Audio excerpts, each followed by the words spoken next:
A huge red flag. I don't understand why that's a red flag. And licking people or... Licking people? Yeah, I mean... A nurse. I should marry a nurse. I started a year-long relationship with my high school choir teacher. Hey, I'm your Korean dad. Well, I'm the daddy. Here we are again. Welcome back, everyone, to the second episode of the Dad and Daddy podcast. I'm Nick Cho, your Korean dad. And I'm Kevin Kreider, your daddy. Here we go, episode 2. They didn't cancel us after episode 1. Well, we didn't cancel ourselves. We didn't cancel ourselves, or we didn't get canceled. Yeah. You wanted to talk about the seating a little bit. Yeah. It feels weird to be like a little bit too angled with you.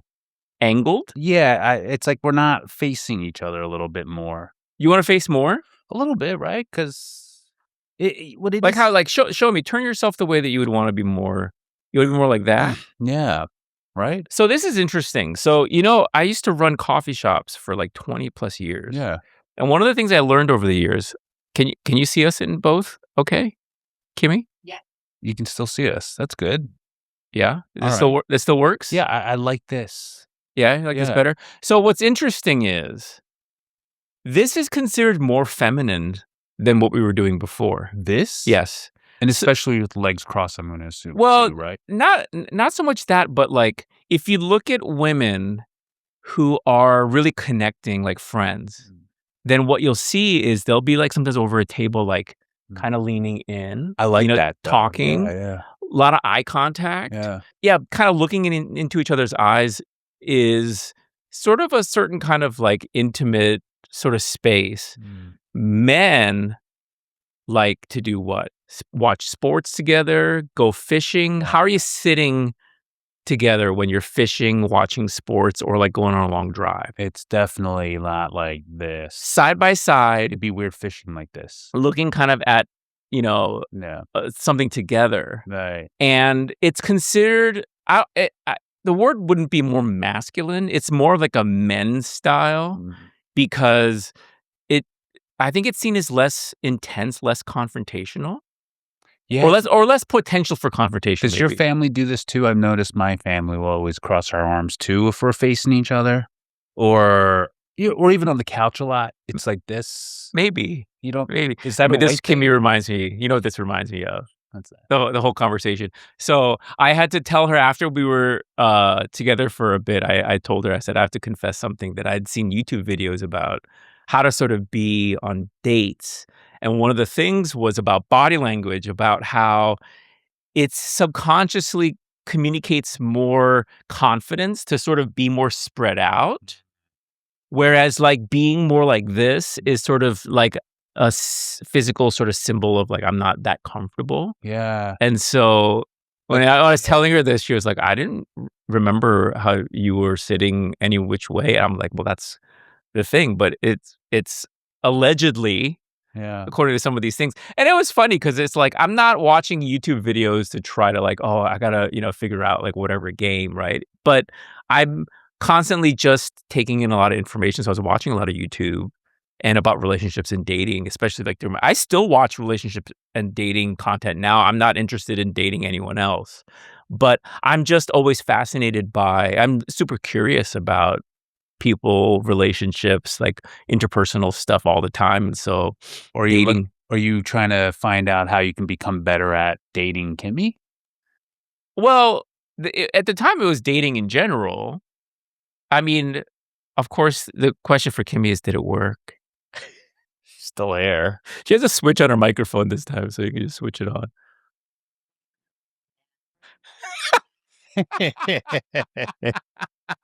Well, because I was going to say, when I'm on a date, this is how I know if I'm really interested in a person. Like pretend me and you are on a date. Okay. And then you're... Oh, Kevin, your jaw is so sharp. I'm going to hurt myself on the sharpness. It's like I actually come in close, like I'm in school or something, and I'm paying attention. I'm kind of like... Do you do that like intentionally? Like no, and that's the thing. It's like naturally, it's just naturally. But that's how I know if I'm actually into whatever they're saying. I come closer and I like put my hand under my jaw because firstly to keep my mouth shut because I know I can talk too much, but also too like just because you're just so engaged, you just want to rest your head and listen. Uh-huh, That's uh-huh. just me though. I know I'm engaged. Do you think that you just do that subconsciously and naturally, or do you feel like it is part of you that is trying to convey something through, like, "I'm really listening, I'm really interested in what you have to say"? Yeah, I think it's just natural. Yeah. Like I actually didn't really think about it too much until like YouTube videos came out on it. I was like, oh yeah, I kind of just do that. Yeah. And then I think about it, and then it kind of takes me out of the date anyway a little bit. Mm. So I try not to think too much about it. But I Yeah. think I just naturally, I don't know if you feel the same way, but just natural rapport with people can't fake it. Well, that was the thing about the sort of spreading thing. For me, there's plenty of content I think like that of all sorts where you watch something or hear something and you're like, "Yeah, that's not for me." Right. Right. Whereas for me, like, the sort of, like, relax yourself, it's like, "Oh, I wanna be relaxed." It's a little bit like, to me, it's like, I mentioned before, I'm trying to play golf more, and it's like a golf tip. It's like it's just something. It's like, "Oh, I just gotta keep this in mind." It's not that, like, trying to say that I was doing anything wrong before. It's more like, "Oh, that's a good idea. That's a good note," and So something that. commenting on your sitting, a Yes. friend of mine who we both probably know, Sarah Jane Ho, says Uh-huh. that when you cross your legs, it Yes. lowers your sperm count. Does it? That's what I mean. Fact check me on this, but I've actually stopped crossing my legs once I heard that. As a result?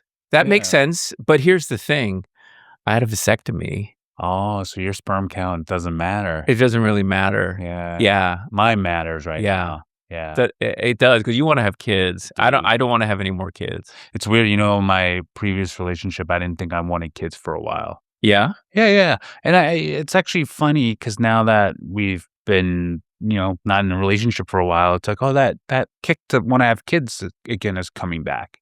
Oh. Yeah, it's weird. I don't know what that is or why that's changing so much, but, Obviously, it's not weird to wanna have kids, but to have that sort of change.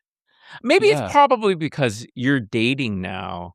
So that idea of, like, clean slate, yeah, what are the criteria? Like, what does, like, a good fit and match for me look like? yeah. And that question of do you wanna have kids or not is, for better or for worse, Well, it's important. I definitely know I wanna adopt a child, Uh-huh. and, 'Cause you were adopted. because I was adopted, I And is feel that why you wanna adopt, you think? I mean, well, I guess it'd be hard to yeah, I think because separate that. it is, and I think it's because it's what my parents did too. Mm. Like, so I'm kind of emulating what my parents did. They had one that was biological, one that was adopted, Mhm. and I think for me, I just see the result of my life, and I kinda wanna do the same, and so I think, why you smiling like that, Dick? You're being your Korean dad, like, Yeah, the online persona, I get a lot of, or I have a lot of conversations about parenting, mm, about fatherhood, things like that, and I'm also sort of a student, I guess, of parenting content, speaking of content, and it's interesting because, one of the things that you see a lot, there are certain people who have a, "Well, I turned out great. mm. So whatever, Mhm. worked for me, like, why not just repeat the same?" Most often, I feel like it comes up, unfortunately, Mm.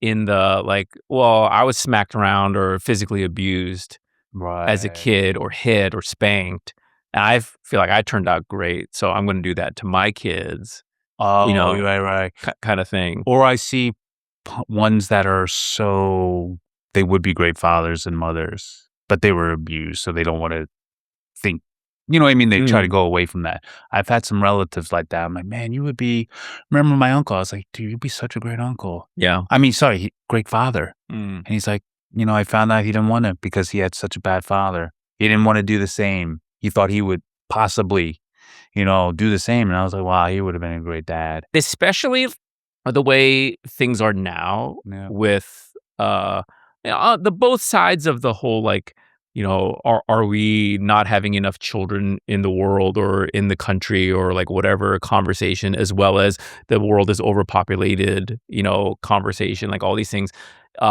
Is having a child an act of love and generosity, or is it an act of selfishness? Like, these are all questions and conversations that are happening kind of in the zeitgeist in the culture right now, and they're all good questions.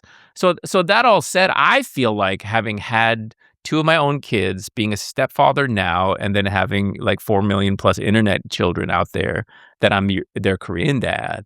Um, the where I stand on it now is that like having a kid, having your own kids, adopted or not, is sort of like fundamentally an irrational decision anyway. Like it's not something that you can kind of do the math and decide. It's not like, do I buy or lease the car, or should I rent, or like, is this real estate investment a good investment? Yeah. Like it's something that, is it a good idea? Yes. Is it a bad idea? Yes. Right. It ends up being one of those things that's like it's a human condition thing. It's like you're a human being. It's kind of like, with sex or certain kind of eating or like anything else that's sort of like a human compulsion. It's like, is it a good idea? Like, no. Is it okay? Like, yes. All those things can be true. And so I don't think that you need to overthink it too much. Have you ever babysat? Of course. Yeah. I've babysat many times. Small kids? Yeah. So when I was 16, I babysat my cousins. Who were how old at the time? So I think I'm 12 years older than them. Uh-huh. Yeah. So they must have been like maybe 8 or 10. Yeah. Do you have any recollection of like lessons that you learned, or like sort of note to self, like, I'm going to do this, I'm going to do that when I'm a parent? No. I mean, I think right now I've always just been the cool uncle. So like that's a very different thing, right? Uh-huh. Like just even being back in Philly this weekend and seeing my nieces and my nephew, I realized, oh wow, I get to do the fun part. Uh-huh. And I don't know who I would be if I had to actually raise them. Mhm. Like I don't have to raise them. Right. So I kind of like being the fun one. Right. And it makes me wonder if I had my actual kids, if I would want to be just a fun guy or if I parent them. I think I would do Why both. is it one? Yeah. Why is it I one? think I would do both, but like I mean, you have 2 daughters or Mhm. 2 daughters? Yeah. Okay. So Penelope, my younger daughter, just turned 21 shit. last week or 2 weeks ago. Yeah. And then Madeline is 23 now. I'm going to guess as a totally different phase of parenting now, right? Once they're 21. Yeah, but it's the best.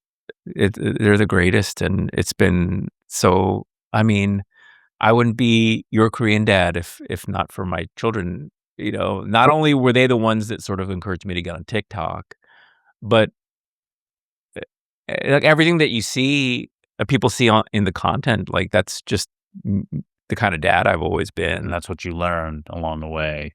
That's what I've learned. That's what I taught myself. That's what I kind of became. It's like all of those things, like all of the above. Have you ever felt pressured to choose one or the other, though, to be the cool dad to them or be I just always want to be myself. What's authentic to me. I think it just occurred to me that, one way to look at the idea of being a good parent, like the best parent, Yeah. is when you being yourself is also you being there for your kids. When those things are one and the same, whereas leaving the kid in the car, in a hot car or whatever, with the windows up, like that kind of story, or things we would call bad parenting, is where you being yourself and being there for your children, like, doesn't overlap enough, kind of thing. Maybe that's one way to look at it. It's an oversimplification, obviously, but it's an interesting way to think about it, I think. I think, I can chime in on this topic. It's like a lot of the times people are thinking, what would my parents do in this situation?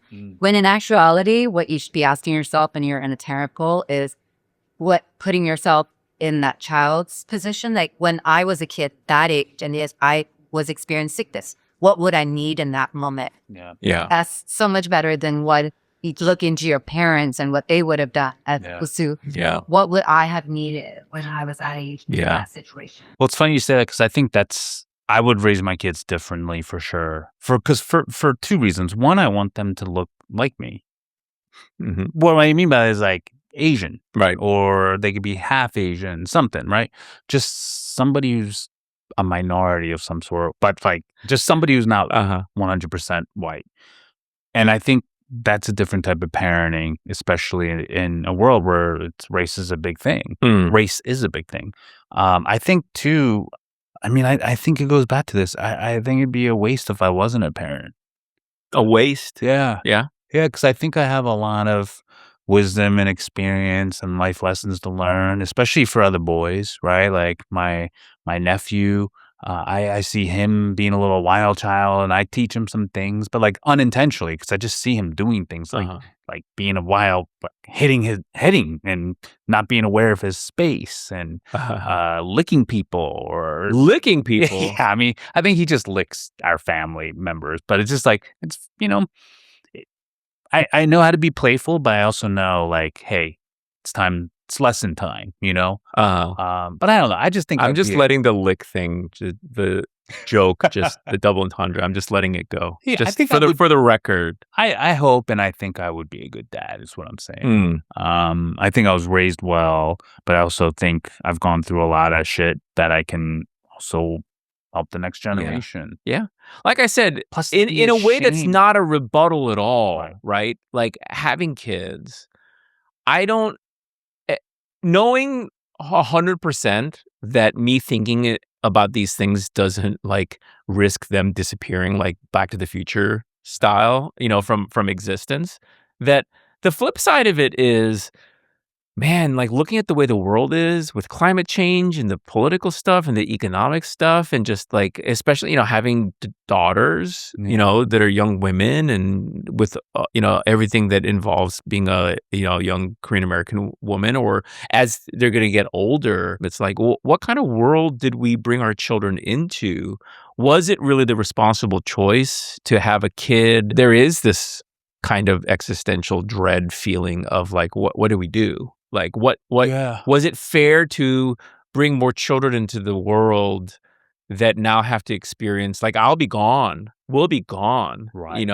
And so the idea of, not an infantilizing sort of way, but like, thinking about them being alone in the world after I'm gone, and the state of the world, like the way that it very well looks like it's going to turn out to be, feels in some ways irresponsible. Yeah, I guess because I don't have kids, I never really felt that. I think where mine was first, right? I think a lot of men might feel this way, but it's like the financial responsibility of having a kid first. I think that's my biggest, like, ooh, should I? You know what I mean? Right. One of my bets, it wasn't really a bet. God, I'm going to sound like an awful possible dad. Here I am making a bet to see if I should have kids or not. So You made a bet? I made a bet. So I was going on Traders, the TV show. Oh, yeah. And so I still haven't seen that yet. Yeah, I was I need making to, a I need to watch bet. it. Sorry. It's like, because me and my ex, we were like unsure. And it's like, like it's expensive to raise kids here in LA, but we want to stay here. So I was like, if I win Traders, we'll have the money to have kids. Oh, wow. And so I was like, she was like, bring home that winning, And I didn't win, but I'm glad I didn't win because the UK takes immense taxes. So that prize split would have been almost The prize would have come from the UK? Oh yeah, like I got UK taxed. Oh, interesting. Yeah, even for my rate and stuff, I was shocked. My agency fees are always the same, and paying taxes. How interesting. It was very little. When you don't actually live there, but I lived there for years. So for me, I felt the taxes were very justified. Yeah, because you paid the taxes, but you got the benefits. Right. You didn't get it. Well, I didn't get any benefits. And see, my thing is too, like, I was like, what do you mean? I got an LLC here. They're like, well, it's not the Other same. people got the benefits. So here's the thing. Even if I would have won the bet, I'd still be in the same thing where I'm like, it's just so financially difficult to have a kid, it feels like here. People figure it out. Yeah, how'd you figure it out? I stopped wearing John Varvatos. How'd you know? Yeah. And then it's one of the reasons why people like in their late 40s or like 50s, it's like a certain kind of golden years, because it's like, these are the most expensive shoes I've ever owned. It's like all of a sudden you have money to spend on certain things, because like my kids are mostly self-sufficient now. I mean, we have Dylan's stepson, but What was the biggest financial change when you had your first kid then? Financial change? Yeah. You're like, I'm not doing that anymore. I mean, it wasn't. In that sense. Yeah. I mean, it was for me. It wasn't really. It didn't go that way because I think Madeline being born, my older daughter, kind of coincided with like my business starting to grow, and so they kind of tracked at the same time. So I didn't really feel necessarily like a cutback time. You know what all Yeah. my friends are telling me I should date next? Mm. And I see it in my family and it works. But Someone who has a kid already. no, nurse. A nurse. I should marry a nurse. Wasn't nursing on the list, Kimmy, of like the professions that like cheat the most? Like women? Well, It was, right? Wow. Yeah, nursing and for many with like Firefighter was number one. What the heck did firefighters cheat on? It's all men in there.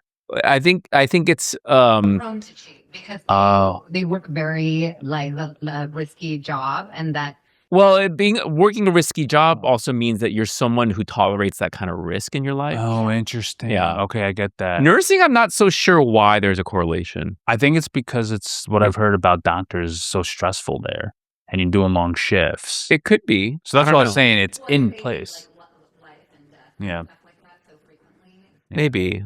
I've But had- we know some nurses. I have friends that have like amazing wives, and they're all nurses. Yeah. They're very caring. Oh, the nursing's great. Yeah. Again, like also like some of the best people that I know are nurses. Yeah. Also, to the biggest cheaters now. I mean, that's what the internet statistics say. Like maybe it's BS. Like I don't know. Free health insurance or cheating. Yeah. We can't be spreading fake news here. No, check it. Don't believe us. Check. Do your own research. Yeah. But yeah, So a nurse with a Canadian heart. Canadian. Yeah, I find Canadians to be so kind. What? Yeah, tell us more. I don't know how many more examples of Canadians you need. They're just kind, right? I just know so many Canadian couples. Give us a list of your best examples of kind Canadians, like that we would know. Great example. I just think it's an energy Okay. of them, right? Like, well, Note he's refusing to name anyone. Okay, I can name them. I mean, they're Okay. very public. The people figures. that you know. So, all right. So, Jeannie Weenie and Johnny.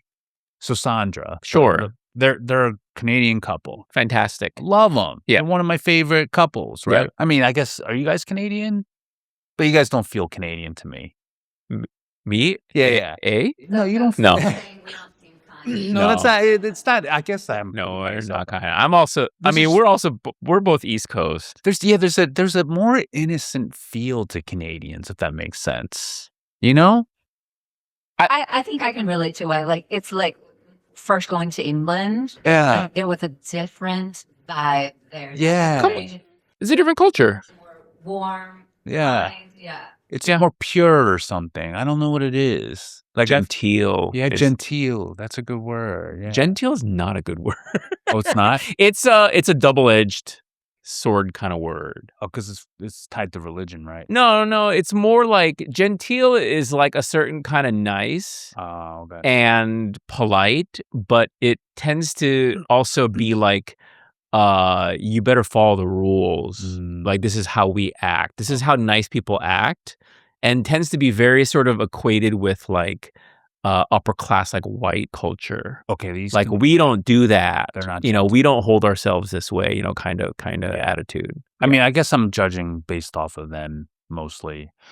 I mean, Canadians tend to like. I think to Kimmy's point, like Canadians almost act a little bit more European than U.S.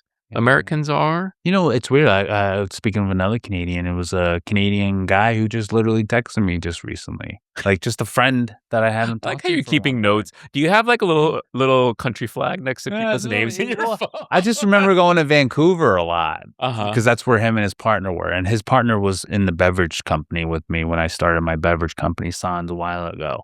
And so like his partner was super kind and just giving me a warm message on an email. It was a cold email. Uh-huh. But it was the one email that I felt like his heart in the email.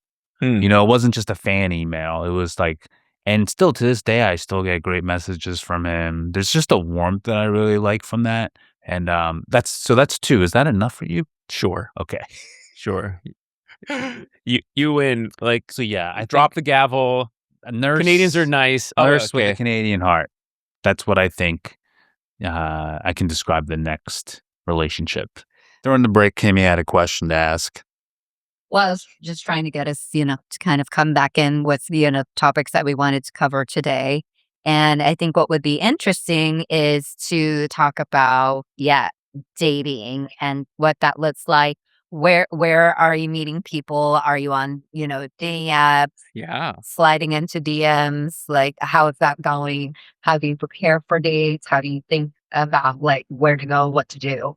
So I told somebody that I usually take referrals for dates. You're like a doc. This is how you play doctor. Well, it's like, You really like the nursing thing. You're like, I need a referral. First you need to talk to your primary, and then you can come to the specialist. but I find it's not working. No one's referring me anybody. Oh, you want to be set up. Yeah, well, I don't mind being set up for sure, especially with people that I like, or see have good relationships. Like, for instance, if you and Kimmy set me up with somebody, I'll take it serious. Yeah. And I think it'd be a great date, and I would be on my best behavior. And because we take it seriously, it'll be probably a long time before we've set you up with somebody. That's fine. It takes time to like sort of find the right kind of, because we do take these things like really seriously. Yeah. And I think personally, I'm still probably doing some healing more. Do you feel like you're fully ready to date right now? I think I'm ready to explore, but I'm not like ready to date as in like, sleepovers, make things serious, or, it's just like get coffee, get dinner, talk, although I did have a very long date one time. That was, it was a long time coming though. So this girl I knew since 2019 or something. Okay. And so we were DMing a lot. We were going to have a date, but then the pandemic hit, and then this goes back. Yeah, and then I got stuck in Ireland, so I missed our date. And life went on, and we just kind of went our own ways. Uh-huh. Now we're just talking, and so yeah, it was a DM thing though. Like, okay, I DM'd her a long time ago. Wait, this was pre-pandemic, so this is before Bling Empire. Way before, yeah. And so we were just talking, and we were in touch again. So I went to go see her. I mean, she's out of state. Saw her. Set up a whole date. It's like a few weeks ago, right? I think. Yeah, exactly. It was a few weeks ago. It turns out that she may not even be ready to date. Or maybe she is, but I think there's a lot of things that made me, to be real, like miss my old relationship, to be real. Because I'm like, wow, this is what dating's like now. Like, have you been on other dates than that? Yeah, so I've been on another date. Another one turned into I think I can put you in my short film. So it was like, they said that to you? Yeah, and I was like, oh man, this really, it was a casting date. Yeah, I thought it was like, anyway, so those are the types of things. And I remember dating even before my ex, like, and it all felt like the same thing. What was your networking? Was Devon your longest relationship? Devon was my longest relationship by far. What is your sort of overall? Give me a snapshot of your dating history from like high school on. High school, nothing. Okay. College. Where'd you go to college, by the way? Temple University. Oh, okay. Yeah, Temple. Great. You stayed local, Philly area. Yeah. Well, this is the time I thought I wanted to stay in Philly. Okay. And so I had my first girlfriend at 21. Okay. And for how long? For a full year. Okay. And then afterwards, dated my best friend, and that was probably a tumultuous relationship too, because I didn't really want to date. I wanted to stay friends. That was about 9 Is it after college or this is during after college? college? Okay, after college. Then I had another girlfriend I had for 3 months. I was going to propose to her in Disney World. Bought tickets. I mean, I was like 23 at the time, 24. Okay. But yeah, she worked at the gym, the local gym that I was at. People said it was a bad idea to propose to her in Disneyland after knowing each other for Disney World. months. Disney World, thank you. Not Disneyland. It's important. Yeah, it was a big distinction because it was more expensive to try to get refunds for the whole trip. Oh. So anyway, she and I broke up. Uh-huh. I still had all the tickets, and I called Disney World to try to get a refund. And they said the only way you can get a refund is if the person's dead or has a medical issue. So I was like, oh, yeah, she died. And they're like, well, you need papers. I was like, you're not going to believe me? I'm grieving right now. Is this true? This is true. Oh, my God. So I got half off. So they gave me half of the... Because they only half believed you. So they, yeah. Uh-huh. Crazy part. So, I mean, this is how crazy even she was. She's like, so, I know we're broken up, but are we still going to Disney World? And I'm like, no, we're not going to Disney World. So after that? After that, then I had another 3 to 6 month relationship in New York. A lot of like 3 to 6 months sort of, yeah. Yeah. And then I had another one in, then Devon in New York. That was 9 months. Mm-hmm. And then this one was 4 years with her. Well, nothing between that? Casual dating. Okay. And there. Actually, the first time I dated Devon, after we broke up, I thought I was going to be single for the rest of my life, or just not like got to work on me. Interesting. It's going to be a long time. Interesting. Yeah. My dating history, my relationship history is high school girlfriend for a year and a half. Broke up with her the last day of school. Wow. Within a week or two later, I started a year-long relationship with my high school choir teacher. Wow. We'll talk about that some other time. Band camp. Then was dated someone for a few months while I was overseas. I was overseas. We'll leave it at that for now. Then I met my first wife, and we were together for 13 and a half years. Wow. Nice. And then, so keep in mind that I'm describing my dating history. This is my full dating history. I'd never been on like date that didn't become a relationship. No way. Well, I think I was always dating the relationships that I got into. We were friends first. Okay. Always. Gotcha. It was sort of a pattern. And then my first wife and I broke up in 2007. Then I got on eHarmony briefly. And you know, for those who don't know, like sort of a predecessor to a lot of the dating apps and stuff, right? First. This is 2007, like right before Facebook and Twitter and stuff like that. So dated a little bit then, both through the app and then off the app. Nothing really panned out. Then I got into a relationship with one of my good friends, who then ended up marrying, and then we were together from that fall through the end of 2021. So that was like 13 years. Damn, you are a relationship dude then. And then I would pretty quickly after that, after she and I split up, I got on the apps and then met someone right away that I somehow got into a relationship with really quickly.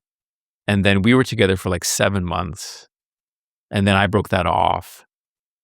And then that's when I felt like I was finally like starting to date for real. And that's when I met Kimmy. And then, yeah, I mean, at some point we'll tell more of the story of our relationship through the, you know, the podcast. But and we've been together now for 4 years. That's amazing. So you're about to go through the 5 years real trial period. I heard after 5 years you're good. I heard until I can understand some of these patterns. You know, people talk about things like 7-year itch. Yeah, that's, you know, 7 years. Yeah, things like that. Like there are different certain kind of cycles that people go through. I feel like, you know, for me and Kimmy, maybe it's because of our prior relationships and our history, and also the age that we're at. I don't feel like those sort of rules or patterns apply anymore. Like it's very different, and a lot of it is just also your mindset. Yeah, you know. Part of it is we're both kind of stubborn people who are like patterns, like F patterns. Like I don't follow no pattern. I walk my own. You know, that's kind of our personality too. And Yeah. There's no like, oh, your mom. You're stuck with me. Yeah. Me kind of mentality. We're always thinking like, what could this be? The thing that But not in an anxious way. Yeah. We are always like, if that happens, then there's a good reason behind it. We make the decision to part if that's the case. But it's Was Wh- it because which is- there's less pressure on the relationship? Is that why then? I think that might be part of it. I think there's also less naivete. I think we're less naive. I think it's partly that. I think it's partly that we kind of love each other a certain sort of way that is truly like we just want the other person to be happy for real. Yeah. And I think people say stuff like that and they don't always really mean it. It's just that's the romantic thing to say. Whereas for us, I think it's a little bit like we don't say things we don't mean for real, either one of us. Yeah. And so like when we really care about each other, then it's like, if you're not happy with me, then I really want you to go out there and find happiness. Yeah. It's really important to me. And guess what? Like, that's a great sort of way to like stick together. Like, that's a great way to find that, you're choosing each other every day. Yeah, I think that's nice too, because like even my dad after the divorce, like he was with a partner and they thought the same thing. It's like they don't. Oh, so your parents got divorced? My parents were divorced when I was 25. Okay. So for a while, and then my dad found a partner. It was the same thing. It was like kind of similar. Like they're basically married, but they're not going to do it on paper. They can walk away if they want. Yeah. And it's like a healthy, long, good relationship. Yeah. I think for me, I've never been married before. And that's always been a childhood dream of mine. Like I feel like a girl saying that, like picking out my dress and all that stuff. But it's like, no, I actually really want to Why? be married. It doesn't have to be a girl thing. No, it feels like it when I say that, like it's a dream of mine, if that makes sense. But it really is. Like What's wrong with it? Yeah, there's nothing wrong. But I wanted that. I'm going to call out like it's not. There's nothing gendered about something like that, right? But like, did you ever have a dream of that? Sure. You did. I mean, I guess men just or boys never talked about I it. think that for me, what was interesting, like when you say that it's a dream of yours, is it specific things at your wedding?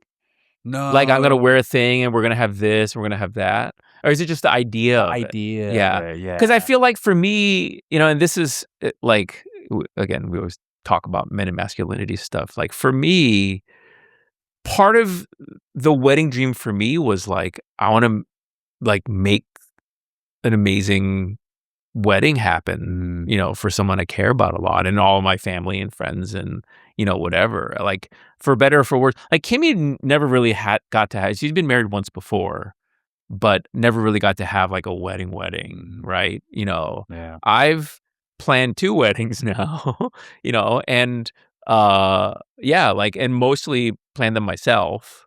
Obviously input from my partners. And a lot of it was like the things that they wanted, but like I was like basically like my own wedding coordinator, both times.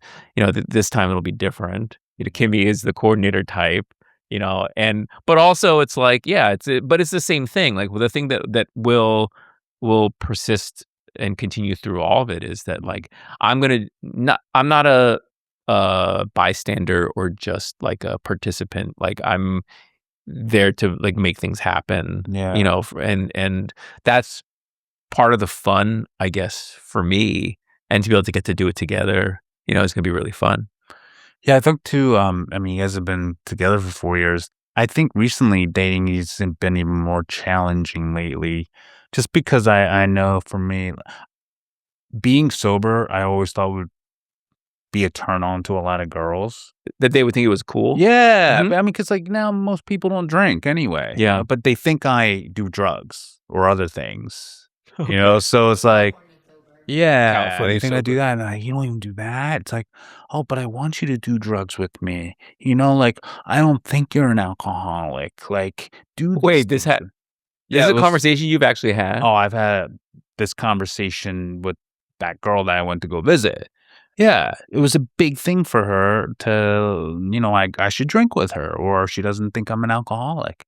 And it was very much like I didn't have to. Huge red flag. Yeah, but I don't understand why that's a red flag. But I would say that You said you don't understand? Yeah, I don't understand. Why is that?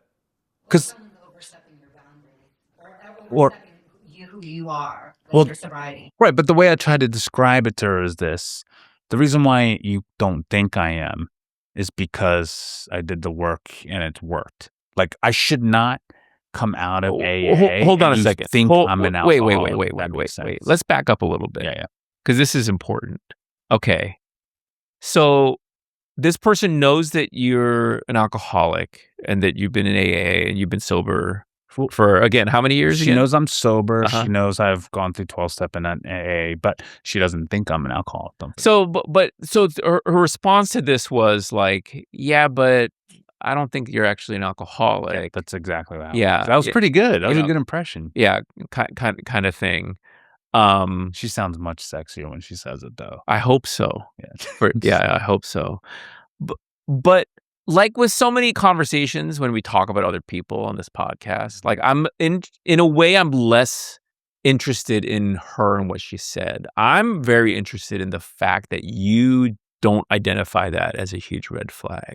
I think it's because a lot of things with sobriety and AA is a mystery to a lot of people. So I don't mind sharing to a lot of people why you don't think I am an alcoholic, because I think that happens with a lot of people. You're overthinking that. Like this is. Let me take a step back. I think you're missing each other. I think you're not understanding that she's a red flag, not you. She's a red flag for challenging your sobriety. Oh, yeah. Oh, wait. Did you think I meant you're a red flag? No. No, you knew what I was talking about. Yeah, I did. But so to explain. You mean because she's challenging my sobriety, that's a red flag in a partner? Is it because it's not supportive, or? Well, first, it's just such a. I mean, we talked about boundaries last podcast. It's such a crossing over so many different lines. We can get into that. But what I'm more interested in is that, and I'm not saying this like, what's wrong with you, Kevin? Okay, just to be clear, it's more like this is the important lesson I think in this topic is that for you to, if you don't mind me saying, is you're young, okay, is why doesn't that flag go up for you? Okay, Right. Because to me, and I'm saying this because it's a very familiar sort of thing. Like, what I'm going to assume, and I want to hear from you, sort of like your reflections on this, is that being someone who is an alcoholic, you're very much used to thinking of this as like, this is my responsibility. This is my burden. This is my curse. This is my lot in life. Like, these are things, the hand that I was dealt, like all these sorts of things. Also, like in terms of certain decisions that were made, like they're your responsibility. And so when someone comes at you with that kind of statement or that kind of like tack, that you're like, okay, like, as a man, like I'm taking responsibility for these things. Like here's why, like explaining yourself. Yeah, as opposed to seeing how it's a certain kind of aggressive, and that that person is sort of trying to take something from you that doesn't belong to them. Like, that's such a violation, I think, but that, like, and when I say that, I can relate so many times in my relationships in the past. When I think back, I'm like, oh man, like, why didn't that register for me as a crossing of a line, of a violation of boundaries? It was because, like, I didn't think, at my core, like, I didn't love myself enough to sort of stick up for myself in that moment, not like, much less like even identify that as having done something. It reminds you a little bit of like if you're a kid and being bullied, like sometimes someone has to point out to you, you're actually being bullied right now. It's like, oh no, that's okay. They're just messing around. Like, you can make excuses for people. But when, you're sort of taught or you learn to love yourself more, then you start to see things more for what they are and are able to put your hand up and be like, no, this is not okay. Like, what do you think of all that? Well, first, talking about alcoholism and enlightening people doesn't feel like a burden to me. Like, I quite enjoy talking about all of that all the time.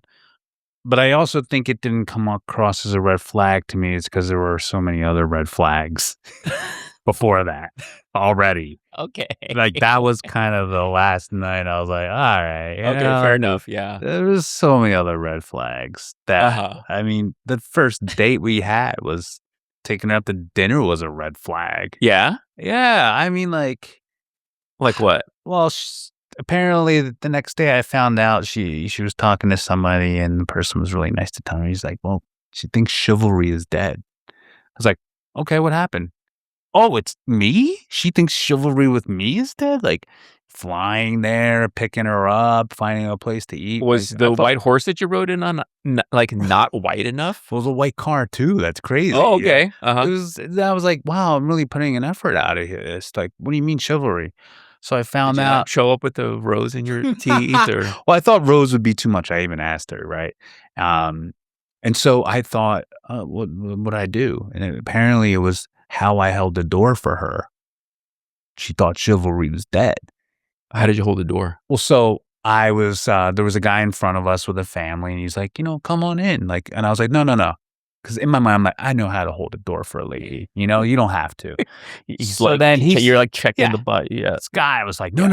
Come on. I was like, dude, come on. You know what I mean? Like Uh-huh. so then I hold the door with my right hand Uh-huh. and I'm like, she's still there. And what I do is she comes behind me and I walk in front of her while holding the door for her. She wanted me to have her come in first.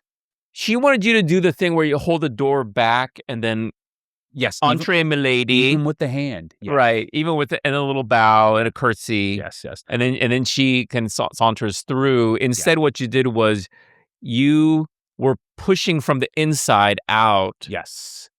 Which we've all been there. The people who hold doors, it's like sometimes it's a physically like slightly awkward situation. But in that moment, you're like, well, I'm already here. I mean, talking about a double door too. What if there's two doors and I'm doing that? It's like then she's gonna wait there, and then I gotta do it again. It's like, it's like but I'll do it. But that's how chivalrous I normally am. And I was like, man, just this one time, it's just like, wow, like all the other stuff I did was just not even included in chivalry, and just that one little thing. So that was a little bit of a red flag for me.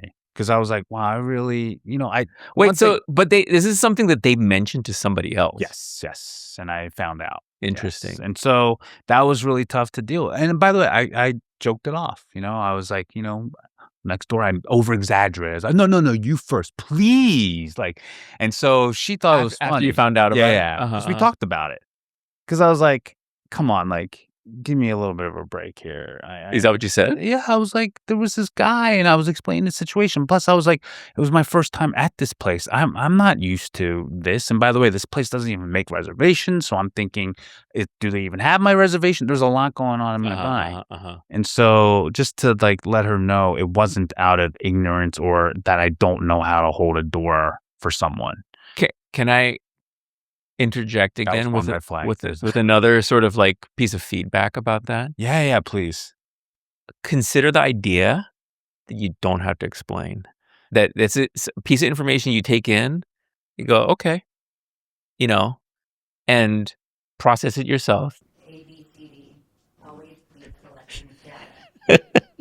Don't think that person's going to be your person. You just continue to collect data. Oh, if you don't think that person's going to be a person. Once the flags go up, yeah, the flag is information. You just are, the process of dating is collecting data on whether you want to have a relationship with them. Or even a second date, yeah. Or even a second date. So when these things come up, no explanation needed. You just take to be. Yeah, when the answer is no, what are you litigating at that point? To be real, the red flag was even earlier than that, guys. Okay, what was the one before that? So we tried to have another first date, but she canceled an hour before. An hour before? Like our actual dinner date, our lunch date, sorry. I was actually traveling and I just so happened to be in her state. And this is before this. This is a separate trip. Before the date. Yeah, and we made a date, and she moved it around on me. Fine, whatever. And then, literally an hour before, she's like, "Oh, I'm just not feeling 100%. I can't make it." And I was like, "That should have been my first red flag." You think? I think so. That doesn't bother me that much. I mean, it depends on the circumstances. It depends on why, and it depends on sort of maybe how they talk. Why? Oh yeah. So she says she's a new mother. So I was like, oh, wow, I didn't know you were pregnant, Well, apparently she just adopted a bunch of chickens. And so, like, I mean, I try to be very empathetic to this, right? Like, you got a bunch of chickens. Sure, it might be a lot to handle. Well, that I would put in a yellow flag. Yellow flags, I think maybe in my case, like yellow flag can be like inconclusive. In other words, like I need more information. Yellow flag is not a deal breaker. Red flag is a deal breaker, right? Okay, that A was deal breaker is a deal breaker. Like there are people who will collect, again, as they're collecting data, it's not just about collecting data, right? It's also about processing the data and putting it through sort of your mental and emotional computer. Like you don't just like, oh wow, they just acted totally shitty to that person in the situation. Should that be a red flag? The chivalry is dead thing that happened? I think it can be. I think it can be. Or is that just a quirk of somebody? That's like an orange flag between a yellow and a red. Maroon. I guess there's different shades, right? It's the burnt sienna flag. The red flag, it becomes a red flag because you add on the sobriety thing. Right. That before that was absolutely. So what you're telling me is we're actually okay. We got a bunch of orange flags. There's a red flag that you see. I didn't see it as a red flag, and this is why, and I'll continue. Even though I think I'm probably leaning more towards you're right, it probably is a red flag challenge in my sobriety, is that she can never force me to drink anyway or do drugs. Yeah, but that's not about that, though. It's about her choosing to dismiss something that is a core part of you. Yeah. Is that gaslighting? It's not gaslighting. Like, if someone were to be like, Kevin, like, I really want to date you, but, the fact that you're Asian, the sobriety is not going to change. Right. East Asian's not going to change. That's a part of who you are. Right. I don't think you're really Asian, so can you just come with me to my Beverly Hills plastic surgeon? He's going to turn you into a white guy. Oh my God. You paying?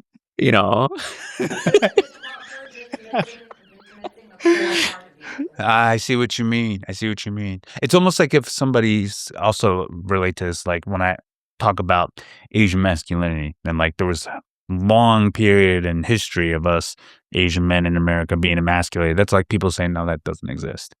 Like, but yeah, but that's the same? that's a little different. I feel like that's like a straight up ignorance. Okay. That I think that people can say stuff like that in ignorance without. I think it's a yellow flag. Okay. I think that it's needs more information. How many yellow flags do you think you can collect before it turns into one red flag? I don't think it works that way. I think that it's not.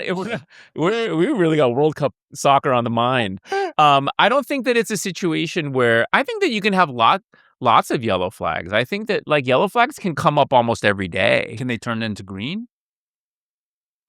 By definition, I mean theoretically, but I think that like when we say red flag, it's something that constitutes a deal breaker. And as I was saying before, like a deal breaker is a deal breaker. It's not but right kind of situation. Right. Like this is kind of why I was kind of pressing and challenging you earlier. The idea that like when there's a red flag, like there's nothing to litigate. There's no conversation to have about it. So it's a red flag. She knows I'm sober. She wanted me to go to the liquor store ahead of time and get her some wine for pool day and stuff. That's a little different. That's normal, right? That in of itself is like, I feel like that is what's between green and yellow. Orange. Totally fine. Yeah. Yeah. I was actually wondering though for herself. I was like, "Oh, you drink and you like drinking. Why don't you have wine though, or liquor in the house?" You know what I mean? Yeah, I guess so. Yeah. Look, it was something she actually said she thought I would be bothered by. I was like, "No, I buy liquor. I have liquor in my house right now for guests. It doesn't bother me." Yeah.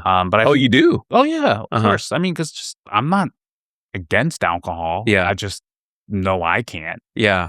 And you're good. You feel comfortable in that situation. Totally, 100%. Yeah, great. Yeah, it's not a big deal for me. Well, in that situation, like for instance, to flip it around, I feel like if you got real like upset, like how dare you ask me to get something for you? Yeah. and then let's say in this hypothetical situation, she was like, "Yeah, but you have like liquor and stuff in your house." Yeah, but that's different. That's like that would be a red flag. Well, the reason why it's That would be different- you being a red flag, right? This is Like, probably just me being cheap, but all the liquor No, is but- given to me. I don't have to buy it. but I had to go buy this. the point is, like, in that situation, like if you acted all haughty and offended, Yeah. you know, when there's a clear sort of like hypocrisy Yeah. in a different sense, that would be in turn like a red flag about you. Right. Like, because the interpretation, I think, would fairly be like, this guy is on a power trip. Yeah. Like, he needs, in that moment, he felt the need to sort of like talk down to her and Yeah. put her in her place. I was just sweating bullets. I'm like, I've never bought liquor for a girl for a while. I hope it's just not expensive taste, you know? She's like, oh, 1 bottle. No, make that 2. I was like, What did you end up getting? It's like a rosé. Oh, just a Like, wine. It was only like $19. Oh, So I was okay. like, okay, this is fine. She's not super bougie and high maintenance. You Yeah. know? That's what I was thinking. I was like, that to me was a green flag. Now, be careful about those Orange? situations. Orange? No. Be careful of sometimes a green flag and red flags will sort of like circle around each other, and then things are moving around fast enough to where you're like, maybe it's all green, maybe it's not red, maybe it's just brown. What a magical world you live in. All these flags moving around. I know. It's amazing. Yeah. Yeah, but so I don't think we're going to see each other again, though. We're cordial. Nice, you know? Can you say, I am not going to see her again? Yeah, I'm not going to see her again. Yeah. So, like, I sometimes I think I get a little bit too focused on like specific wording. Yeah, because I'm leaving it open. You're right. Well, I think it's like when people are like, well, you know, we've decided to break up. It's like, no, like you got broken up with, or you broke up with them. Like, it's a euphemism, right? Like, we soften certain things, but there's very often, I think, there's a reason why people say things a certain way or don't say them a certain way. Yeah. You know, like, yeah, it's like already as I've been getting to know you, there is sort of a reluctance at times for you to sort of like really own certain decisions, you know, because I feel like, and again, as with all these things, I can relate as a man, especially, that there's sort of like I want to look like a nice guy, so I'm going to soften certain things. But is that really taking full responsibility over the situations? And because it's okay. Like, we don't, because again, part of it is like trying to be like a kind, nice person, considerate, respectful is also like, I don't want to look like a douchebag. Yeah, I think know? moving to California softened me up a lot, to be real. Oh, yeah. Like, I used to not be like that, like very direct and everything. And since moving here, I've softened. You haven't thrown a single battery at anyone's head for how many years? See, most people don't know what I'm talking about. See, you know what I'm talking about. Yeah. It's a Philly thing. Yeah. But I mean, I think my dating expedites are lower in numbers than it used to be. You're dating what? My dating numbers. No, wait, what did you say? Escapades. Oh, escapades. Yeah. Okay. Just because it's like, for me, I'm not in a rush, and also too, like, I don't find anybody I'm really that interested in yet. Yeah, good catch. Yeah, went from everything, you know, right? Seriously. Yeah, stop objectifying women, Kevin. Maybe you'll find a date. Whatever. Have you been on the apps at all? No, I refuse to. Oh, really? Yeah, because I want a sponsorship by them first. You want me on your app? I know I'm a good catch on your app. Put some sponsorship money in behind that. When Kimmy and I got together, we were talking about this on the drive up today, that I was on Hinge, Coffee Meets Bagel. What are the other ones? Bumble, and you're on all of them? And on what's the main one? The old school Match. one. Tinder. You're okay. I was on all of them. I never had a date from anything but Hinge. What about Raya? I was on Raya before I met Kimmy. Oh, okay. After I left my second marriage, after we broke up, after I broke us up, trying to stay consistent to what I said before, I got on Hinge and Raya. And so, yeah, the person I was seeing before Kimmy, I actually met on Raya, which, you know, for those who do, not everyone knows about Raya. It's supposed to be. It's supposed to be exclusive. And an elite kind of thing. I kept hearing You're from lucky. people that nobody ever meets or like No. gets into relationships from Raya, but I did. Say that I was doing Raya before Devon in 2020. You did? And it was all network. I thought you said you refused to get on the apps. No, in 2020. Now I do. Now you do. I was doing Raya because, like I said, it was like Bling Empire happened. You know, people were like, you shouldn't go on regular. It's interesting when you're on Raya, because most people, I guess can't get on or whatever. It's interesting the people you see. You'll see certain celebrities and stuff like, well, you'll be like, oh wait, I remember her from, whatever show, like someone from Westworld, right? And like other. I don't want to name any names because it's a little bit, yeah. Yeah, so I was on there when 2021 when Bling was airing and stuff. And yeah, I just met a lot of girls that just wanted to network. Just, hey, think of me for anything. Some And I'm people like "Well, LinkedIn for, yeah. So I didn't really like it. But why not? Why are you not wanting to be on it now? I think I want to try to do it differently this time. Just be more organic.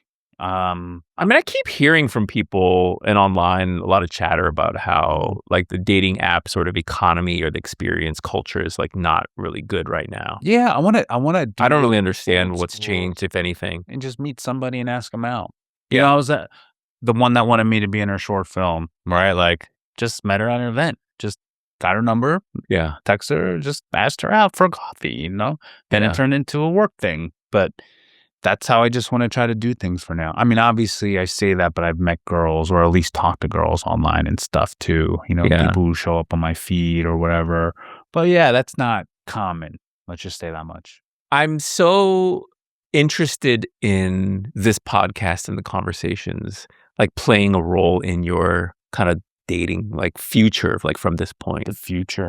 I think that in a way it's like a certain, I mean, I'm, neither Kimmy nor I are any kind of like official coach or whatever kind of certified anything, but I have set up 4 couples that ended up getting married. So wow, get out! Yeah, no way. I think we both spend a lot of time kind of amateur, not just matchmaker, but kind of relationship coach, kind of stuff, and as we've talked about, and as you've said, like. Your goals for the podcast as we get to know each other. What's becoming more and more clear is that while we all have a lot of work to do, I think in this specific regard, I think that there's a lot of interesting work for us to do, like for you, and a lot of conversations to have.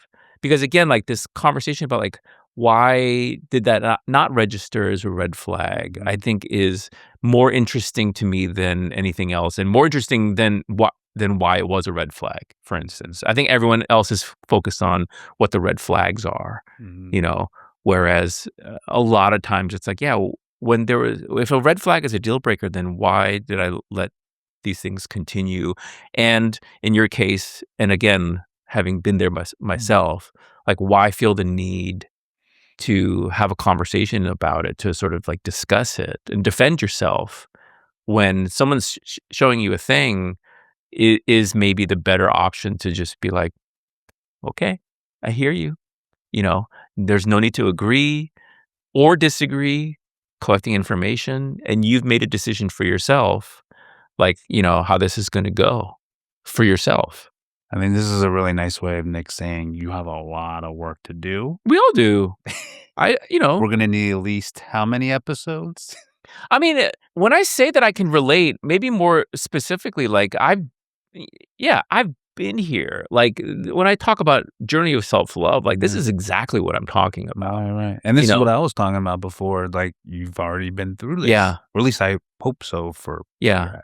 Yeah, and then at some point, I think, Kimmy and I will inevitably be sharing some things that we're going through now, or like, that are more kind of present. Yeah. That are, maybe if they involve kids or different things that, you're not involved in yet. I think also an interesting topic for me and maybe other viewers or listeners is like how the dynamic is working together even.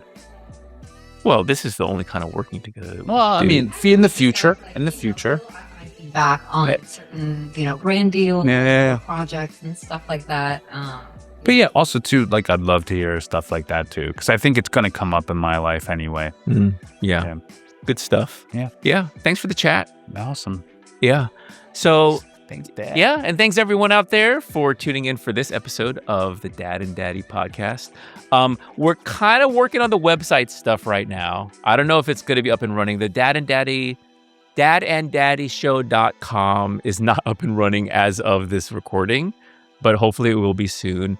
But it is up on Spotify, Apple Podcasts, YouTube, elsewhere. Send us your DMs. We have an email address. dadanddaddy@gmail.com. Awesome. We'll put it right here, dadanddaddy@gmail.com. Send us your questions, your feedback. It can be audio, it can be video.